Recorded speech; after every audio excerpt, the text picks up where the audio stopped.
Don't get me wrong, I'm great at starting big, ambitious tasks and jumping at feet first. Sorting out my own clothes. Job applications. Starting a YouTube channel again. But can I finish them? Here's how to push through and finish off a big task when you've bitten off more than you can chew.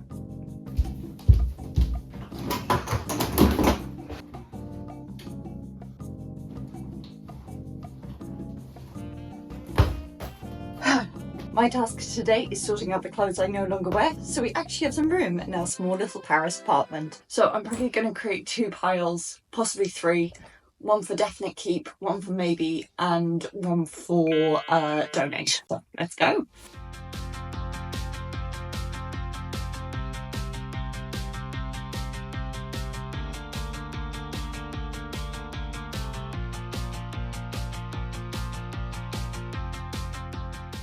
This might sound very cheesy, but I do genuinely have a mantra for situations like this.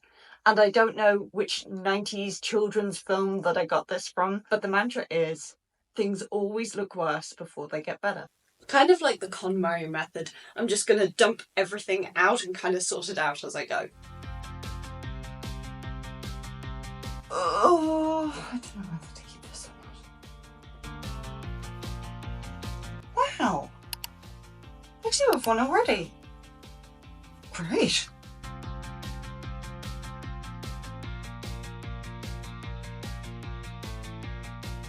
Two hours later. It's getting to the stage where I'm getting a bit bored now. Not good. No, it's the stage where I really have to tell myself that it gets worse before it gets better.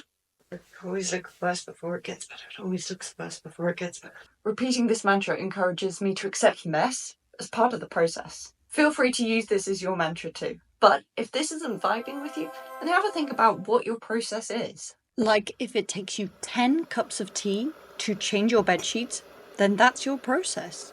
10 cups of tea to a better me. 10 cups of tea to a better me. Our process is unique to us, and all we need to do is understand and embrace our process.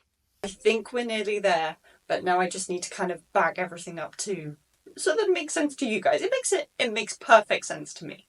Perfect. If you are anything like me, then you have time blindness and think you can complete a job application in an hour. And you might be a little bit frustrated when this isn't the case. It's 11:50 and the application is due at midnight. You've rewritten the same sentence 20 times. In the end, you might have to surrender your perfectionism to achieve the task at hand. Could this sentence be better? Yes. But if it's readable and grammatically correct, then maybe it's good enough. Inevitably, you might need to move the goalposts to achieve the goal.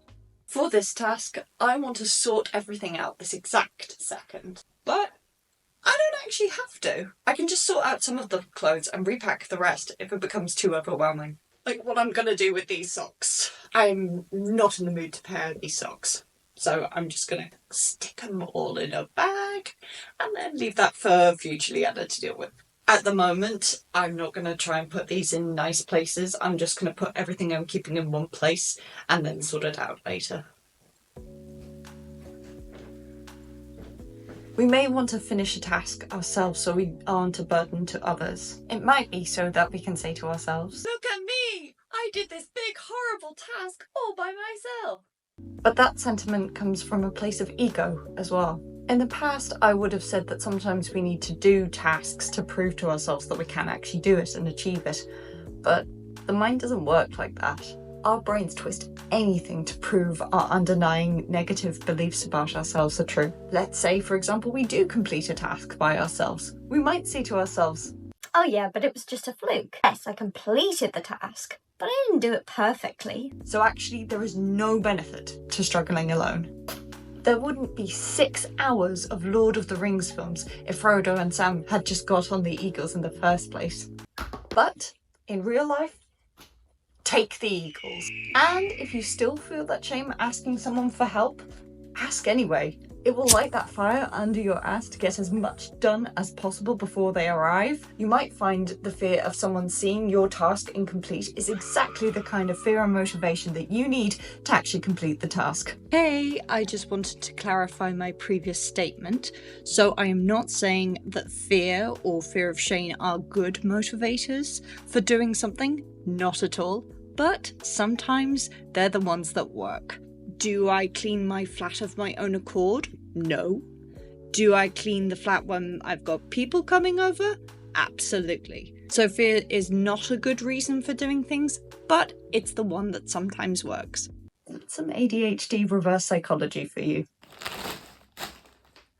Right, I am done. I will go off and put these into the clothes recycling. These I will see if a friend can sell on Vinted for me.